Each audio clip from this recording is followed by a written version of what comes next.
Hello everyone and welcome to this video. Today I will show with you how to fix your card declined on Roblox account.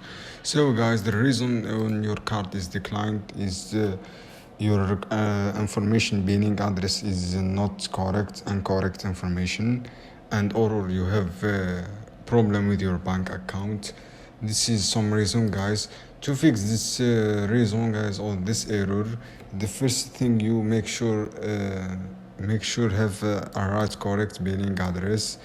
Tap on your country and your username and address, and enter your correct name card number. This is the first one. And make sure, guys, your information on your billing address on Roblox is the same on your credit card. This is two how you can do. And guys, make sure you if you this will don't work, and try to use the different credit card or something like this to fix this error. So guys, this is how you can do. I have this video helpful for you. See you on another video soon. Keep watching.